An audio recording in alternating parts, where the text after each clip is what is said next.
Hey guys, welcome back to the Uncommodified podcast and to another UNCORK conversation. This is going to be a brilliant one. Can't wait to introduce you to my guest.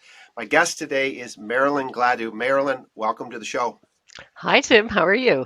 I am excellent, excellent. Listen, for those of you who don't know who Marilyn is, and if you're a Canadian, I have listeners in 20 something countries, so some of them may not know who you are, Marilyn, but if you're a Canadian, I imagine you will know who Marilyn is. And if you don't, after this show, you will know who she is. So let me give a bit of background on Marilyn, just where she's come from, where she is, and then we'll talk about where she's going and what life is looking like. Marilyn, by profession, is an engineer by trade. She worked for Dow Chemical for over 20 years, then was a director of engineering at Suncor before taking on a consultant role at one of extremely large, maybe one of the largest consulting companies, Worley Parsons, in that field. They are a big company, Marilyn. Yep, they're the largest in the world actually now. Yeah, it's crazy. I did some research in advance because when you sent me that, I was looking at them and I was like, they're a big company. As a consultant for that company, you managed construction and commissioning teams. You ran teams with hundreds of engineers supporting Shell refinery. Served as the North American business director for petrochemicals and refining. And I know that as all of your work as an engineer, you also recently, and maybe it's in your recent past, you were also named as a prestigious fellow of the Canadian Academy of Engineers. So obviously, you're not the average person out there. You are an amazingly smart woman, lots of amazing experience, and then on the back of that, you take all that business experience, and I don't know, maybe you have a not a lucid moment. I'm not sure, Marilyn, but then all of a sudden you decide that you're going to turn all that great experience and you're going to go into politics. I know what a interesting turn. That's craziness. So, and then as a result of that, obviously it's not a sure game when you decide to do that, but you ran first, I think in 2015. You were elected as a member of federal parliament for the Sarnia-Lambton area region, and again re-elected again and are currently serving in that position. I don't know if you know this or not, but I was born in Sarnia. I did not know that. Yeah, That is so super. I was born at St. Joe's. So my family originally is from Sarnia. We're from Kitchener, but by the time I was born, lived in Sarnia, and actually, for a time, lived in Brights Grove. All right. Well, that is definitely my riding. See, there you go. So I hail from your riding, although I cannot come there and vote for you today. That would probably be mildly illegal. That would not be good. But listen, couple of things in your background, and as I went through and did some research in advance, because I've known you on a personal level, but never on this level. And so I did some research, as I like to do, and I just want to go over for my listeners and recount an interesting list. So you've served as the official opposition science critic, the Yes. chair of the Status of Women, the co-chair of the Parliamentary Rail Caucus, the vice chair of the Aerospace Caucus, the shadow minister of health, the vice chair on the Standing Committee of Health. These are a lot of jobs.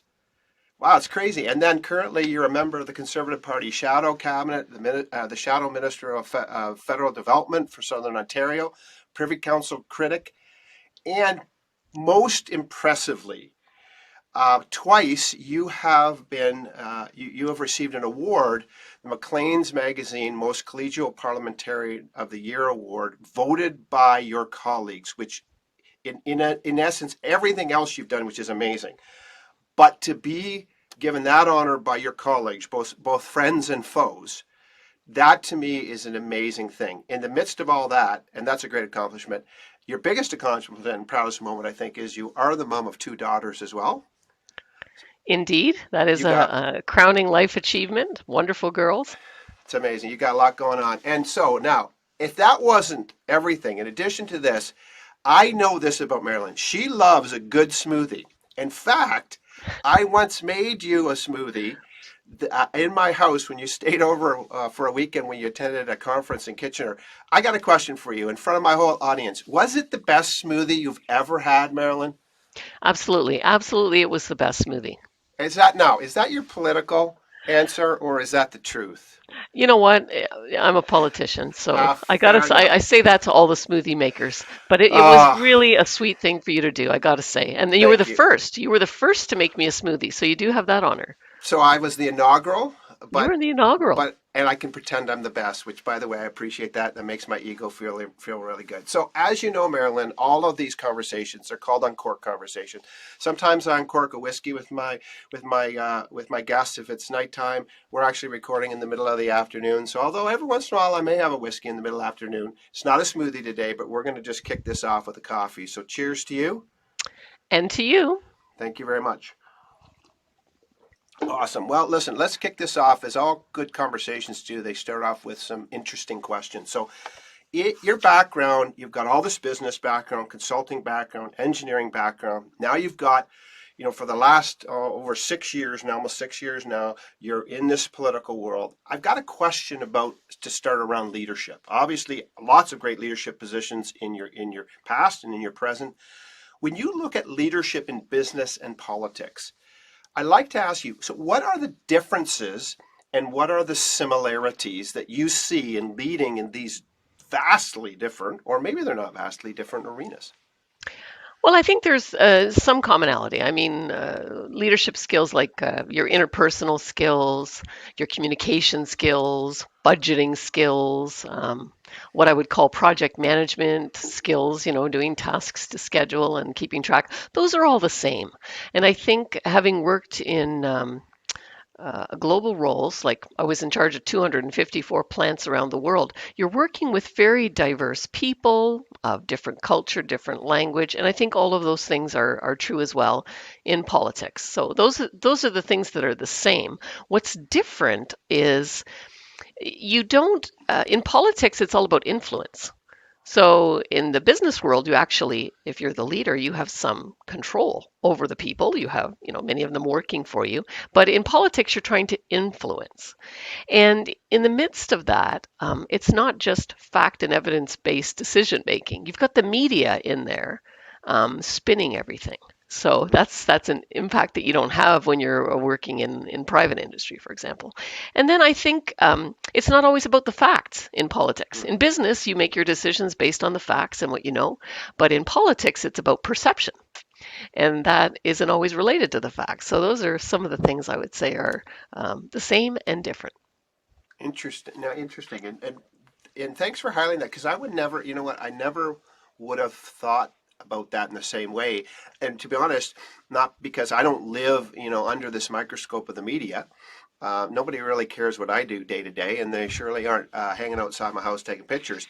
I never really thought about that as a fundamental difference because that puts a whole nother player inside of everything that's going on with the people you're working with and that you're influencing and understanding that. So that's an interesting understanding, a way of doing that. So when you're leading more by influence as opposed to that structural or organizational authority that one might possess when you exist on an org chart, what are the keys to influencing in a positive way from your experience?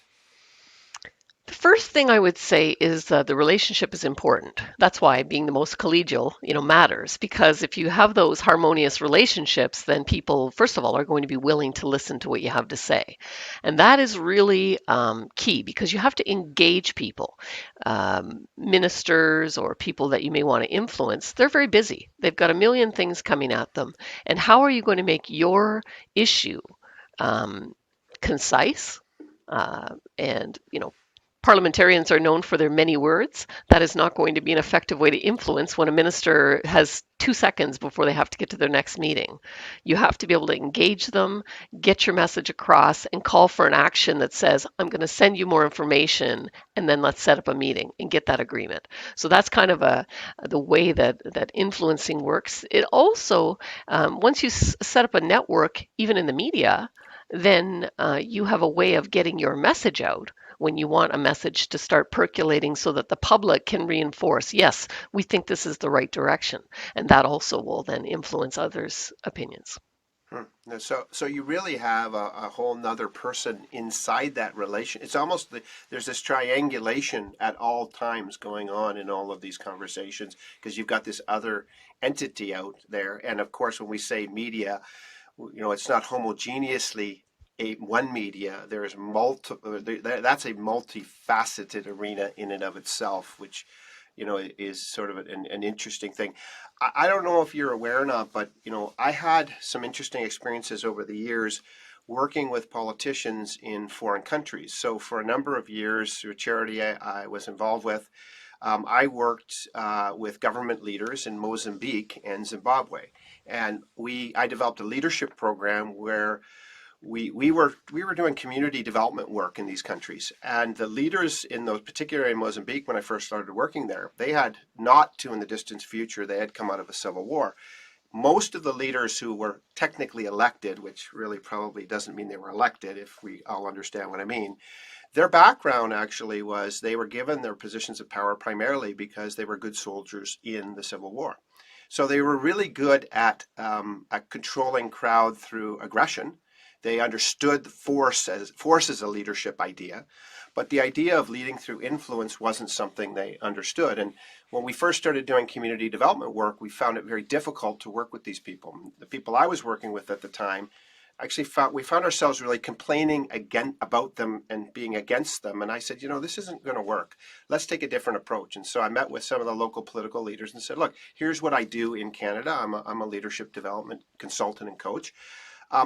Could I be of help to you in any way? And I developed some wonderful partnerships. And over a 2-year period, I had 150 Mozambican government leaders in a program that I ran where I did development work and helped them understand the more subtle nuances of leading people through influence and not just aggression. And Right. so that was a really fascinating journey. And I learned a lot in those days about some of the challenges for elected leaders that I never really understood. So let me ask you, from your perspective, what has been, what has been the biggest blessing, we'll call it, in your experience so far, and what has been for you rather difficult? Well, I would say that the honor of being in the role. I mean, I'm the first female engineer ever elected in the House of Commons, and one of less than 320 women who have ever been a member of Parliament in Canada, and one of less than 300 that ever brought a private member's bill forward and got it passed. I did one for getting consistent access to palliative care for all Canadians. And, those are the things, the many people that you meet. I've met all the prime ministers of the past. I've met all of these different amazing Canadians. So those are kind of the highlight, the blessing of the thing. And on the difficult side, it is the constant criticism because with social media, we talk about Twitter trolls and all of these different things. I went after a 32-year career of being a reasonably well respected member of the community and well liked to being hated on every single day on every platform, and it didn't matter what you do. There's always somebody that has a problem with it. And so I think toughening up to that kind of negativity was new for me and the most difficult thing. And it's as you say that, again, I have to admit it, embarrassingly, I don't think I'm really that conscious or think about that a lot when I look at my elected officials, whether I voted for them or I didn't. At the end of the day, our system is a democratic system, and the person who wins is the person that the will of the people wanted to elect. And I guess I've really never thought about the human impact in that way because it's not being done to me. Um, Right. And because you're a nice guy, so you well, don't you don't ever go after people the way that they do. But I mean, we talk a lot in society about not bullying, right. but then we allow people to bully their politicians. Very Hmm. interesting, kind of paradigm. Is interesting, and as you say that, about 3 weeks ago, for the first time ever, uh, you know, I never was a big social media person up until the time I decided to launch this podcast, and so of course social media is a big part of just spreading the word and building a base of listeners and all that.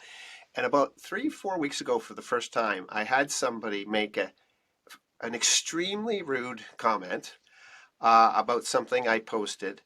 And I tell you something, when I read it was like a gut punch because one I thought, you don't even know me, like you don't even know who I am. And second of all, how could you make that judgment? I mean, because it wasn't just an observation about what I said; it was an observation about me. And I thought to myself, yeah, that was like that really sucked. That was hurtful. And I think I have a rather thick skin. Maybe I don't. But that's one person who's ever done that to me. So I don't know if I don't know how I would fare in the world that you're talking about. And listen, if you're listening to this podcast today, I guess this is a great reminder. Two ways. One about just generally how do you receive criticism and how does criticism feel in general, but also just maybe a reminder if as a citizen of Canada or any country that you listen to this podcast in, what is being respectful, what does even disagreeing respectfully look like in our culture, and what do we expect of our own children that sometimes as adults, maybe on social media platforms and stuff, Marilyn, we don't hold the same sense of grace and faith and respect for one another, which is it's really It's a sad. great point. Really, one of the things we love about Canada the most is the freedom that we have. But increasingly, we are seeing that, especially on the left, it's not okay for you to think anything other than what they think. And if you think it or say it, then the cancel culture that we've seen is coming in. And so then, they want your job, your reputation, all of those different things, instead of just allowing people to have civil discourse, which I think, is the advantage of our great country. It is, and it's not something we really plan to talk about today. And I guess that's part of the thing I love about these conversations is they get a life of their own and dance at times. But just to park on that for a second, it really is resonating with me with what you say because I've always prided myself in being a person who can hold tension. I have no problem being in the room with 10 people who absolutely disagree with me. I believe that I become a better person in the midst of that discourse and understanding and understanding the narratives of people from different perspectives. I often say to my clients, I use my hand as an example. I say, truth is like my hand. It looks different to me than you. I see a palm, but when you look at it, Marilyn, you don't. You see knuckles. I don't see knuckles. Truth or reality is omnidimensional. And we really do need each other to see it. But it's so sad that we get so polarized that we fundamentally believe, and I would argue with you that, Marilyn, you are wrong. This doesn't have knuckles. It only has a palm.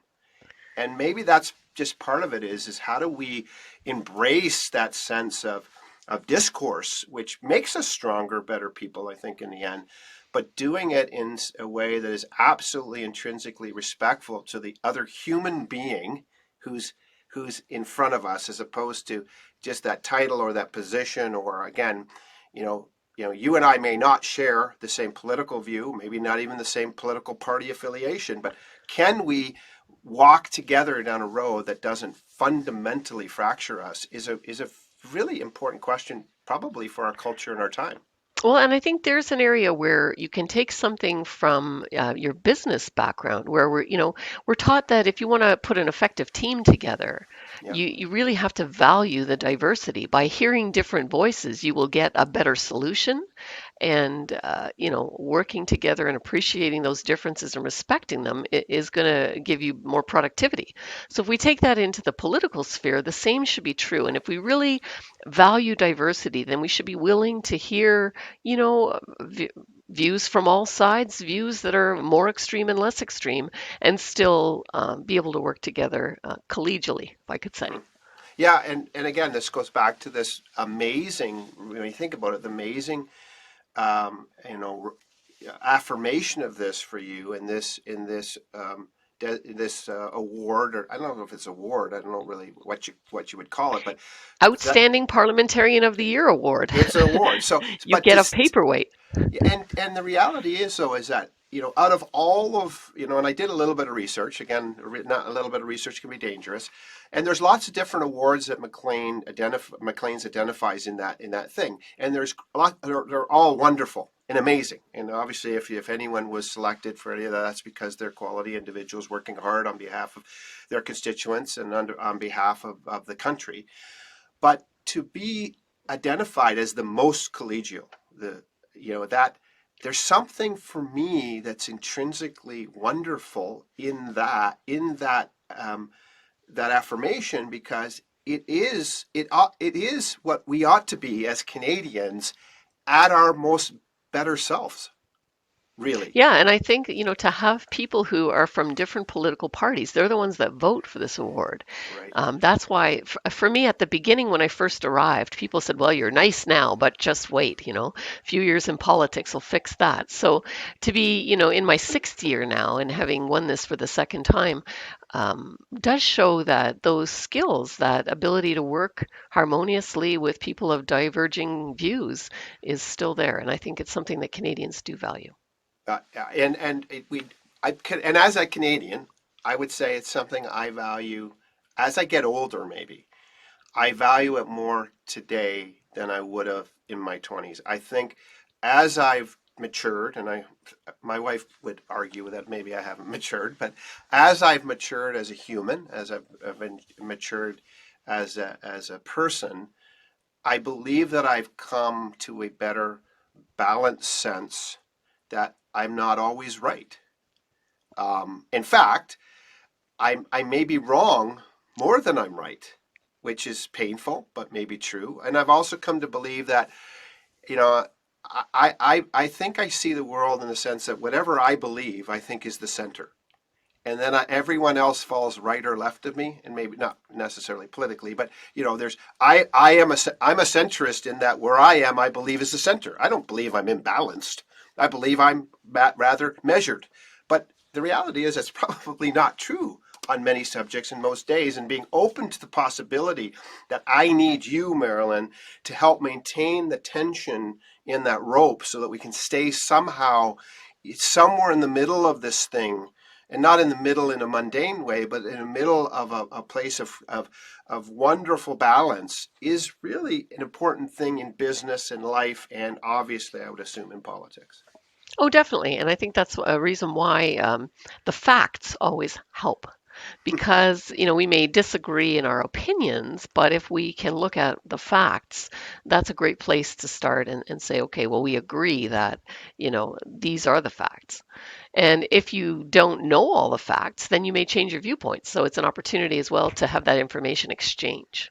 It's funny. I have a friend of mine who's a business guy, and he often, when he's listening to people talk in his business, and sometimes he says it out loud, and sometimes he says it under breath. He says, "Hey, do me a favor. Don't let the facts interrupt a good story, okay?"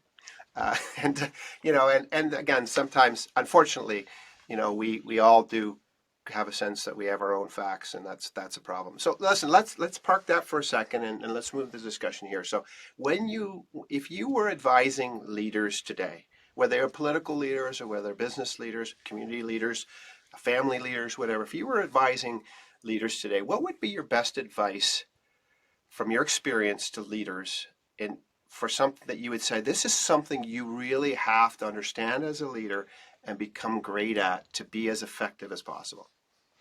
Yeah, these are difficult times, right? And so in difficult times, the most important thing you can do as a leader is to be calm, Hmm. positive, and collegial, because that sets the tone for your whole team and environment. And if you are hopeful and certain that, together we can work through this, I think that will address a lot of the issues. Now, in difficult times, it's difficult to have all the information that you need to make a decision. And so consensus becomes very important. Making sure that everybody understands the situation to the best of your knowledge with the best information you have and can get behind moving in a direction even without all the information. That's the consensus kind of moving forward will help you achieve your goals more quickly, and you won't have all that backspin and energy loss trying to, deal with the churn that you get when you don't have a good consensus. So I think that is key as well. Hmm. And then really do the right thing. There's always a time for integrity, honesty, transparency, trust in all the decisions that you're making. So I would say that that's the right thing. And then care about your team. Everybody's going through a different struggle, and at every stage of your life, there are different obstacles and challenges. And so I think being cognizant of that and helping your team members also makes you a great leader. Hmm. Yeah, no. And again, if you're listening in today, depending on where you are in your world, you might be leading a large corporation. I have listeners, who are C-level type people across these countries. Maybe you're one of those, or maybe you're a stay-at-home dad or a stay-at-home mom, or maybe you're a senior who's retired and you're looking at your world through a different lens now. It doesn't matter where you are on the spectrum. This is good advice for you. I mean, be able to the stability and calmness in the face of difficulty, the collegiality. A word that really resonates to me is civility. We have lost the civility in our culture. I mean, we have lost in some ways the ability to be civil to one another at times, and not only to people that we don't know very well, but even sometimes to the closest people around us. And maybe that collegialness and civility, maybe they go hand in hand in some ways, I would assume, Marilyn. Absolutely. And the lessons we learned in the sandbox Yeah. are how we should be conducting ourselves. It's amazing when you think about what wouldn't be allowed in school, what wouldn't be allowed in business. But as soon as you're outside of those environments, all of a sudden the gloves are off and behaviors that nobody would tolerate internally happen. It is so true. I know you've got two daughters, and I think you have, I think you might do you have a grandchild on the way? I do have a grandchild coming in end of April. That's awesome. So we have two grandchildren. Jude, who's 4, and Gwen, who's 1.5. And what's really cool about this, by the way, these are gifts to us. I mean, I don't know how I got to a point in my life where I deserve to have grandchildren, but it's awesome. And I'm a papa. And the other day we're at my son's house, and something happened. He had a sore back, and Pam, my wife, who has was giving him some advice, on how to make it better, and he wasn't responding very positively to that advice because he was in pain. And my grandson Jude says, "Dad, she's just wanting to help." I'm like, I don't know most of babes, Very good. like I'm learning through the eyes of Jude. And my other great Jude quote is, how there's that thing called "Don't sweat the small stuff." You know that one?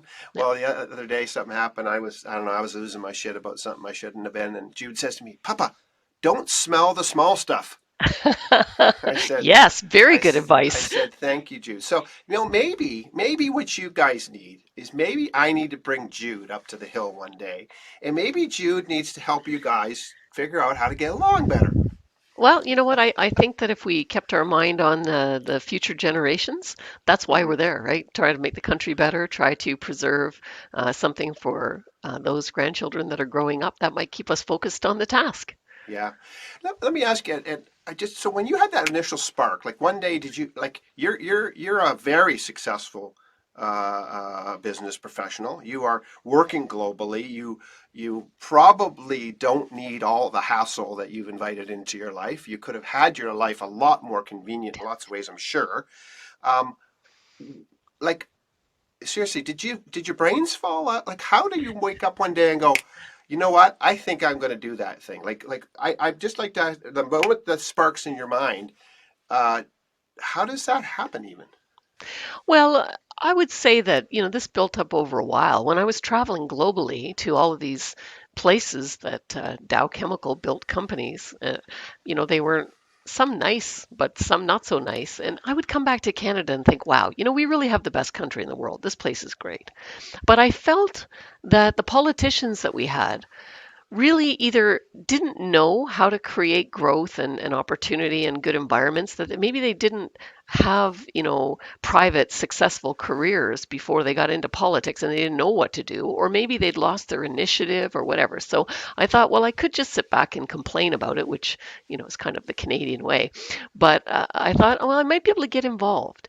And so I ended up getting on a board provincially and federally of the existing sitting members, and over a period of 10 years learned a lot about politics because I knew nothing about politics. I used to vote by who had the most signs. signs. So that's why I always have a lot of signs on my campaigns. Um, but anyway, over a period of time, I learned how policy is made, how laws are made in the country, what the role of the governments at the various levels are.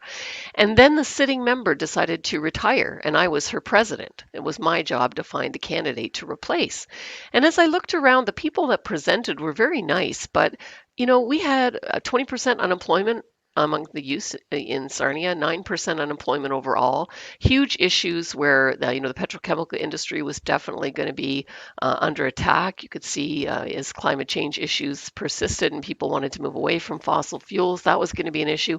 We had an aging population and not enough long-term care facilities or services for seniors. So there was no plan. And I thought, you know what? I know how to do this. I can get in and make a difference. And so that's why I ran. And when I got in, of course, I didn't know anything about Parliament. I'd never even seen question period until I showed up in it. Um, but I learned how, even though the political system is different, how to get things done there and how to start making a difference. And I think that while it's painfully slow compared to what I would love to have, uh, still, a person can make a difference. Absolutely. What did it feel the first time? I mean, I've visited, the Parliament buildings in Ottawa, and unfortunately, most of it is under construction, so it's a little challenging to get around, obviously. But I remember the first time that I went, and I love history, and I love all of like just the story of the human experience is very interesting to me, and so I found it to be a very emotional experience actually going to this seat of power and thinking back of all the people through history who have given themselves to this thing for the sake of Canadians. How that moment you walk in for the first time, like what does that feel like? Well, I think it first hit me when, at the beginning of every parliamentary session, the Speaker walks us down from the House of Commons to the Senate, down the beautiful archways. And as I was walking along, one of the newly elected MPs told me, she said, "You realize you're one of less than 300 women who have ever been an MP in Canada." Wow. And I'm telling you, I I love cried that. all the way to the Senate. Wow.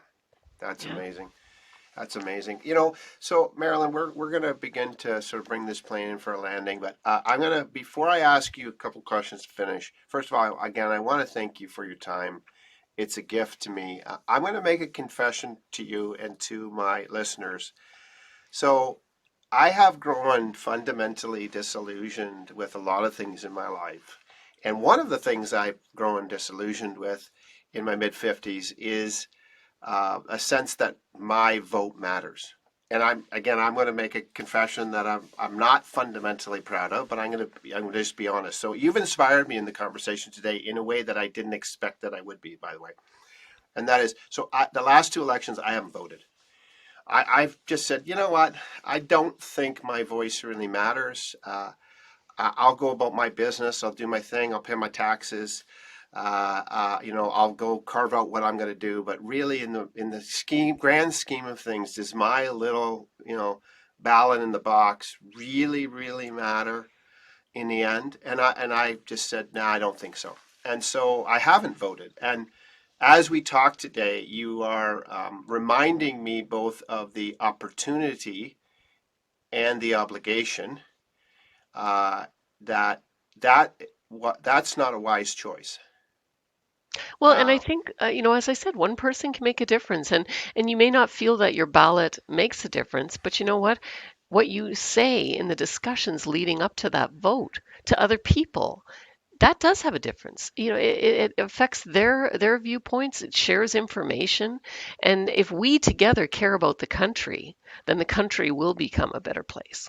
I totally agree. And so my commitment to you, Marilyn, and to my listeners, because now the cat will be out of the bag, is I am going to vote the next time I have a chance to vote. I am going to take back my responsibility my opportunity and my obligation, my ability to participate in the greater thing. Because the reality is many countries of the world, people don't enjoy the freedom to vote like we do, and I have taken it for granted for that reason. And so I am uniquely inspired by our conversation today to say, you know what, that isn't a good choice. That is bad behavior, and I can do better. And I am going to contribute at least to that part of the process.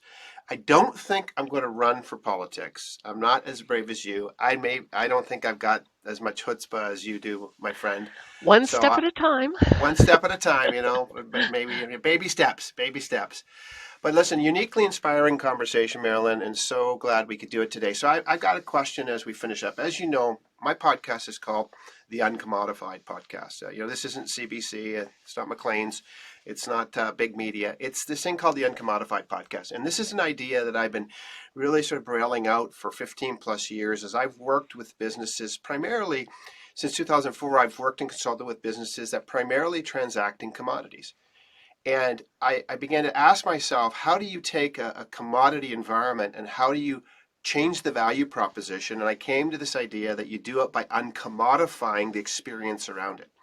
And as I began to braille that out, I began to realize that I think that at the end of the day, the only thing that uncommodifies is people. The people, as we bring those processes and people and we do it differently, we bring our unique self to the experience, we have an opportunity to take what seems readily and available everywhere, and we can make it different because we put our unique mark on it. So that's where this whole idea has come from me. So one of the questions I always have for my guests. So when you look at Marilyn and you look at when you're at your absolutely uncommodified best, when you're bringing what only Marilyn Gladu can bring to the table, what are you bringing that you believe is that thing that uncommodifies you and maybe the environment around you as you do that?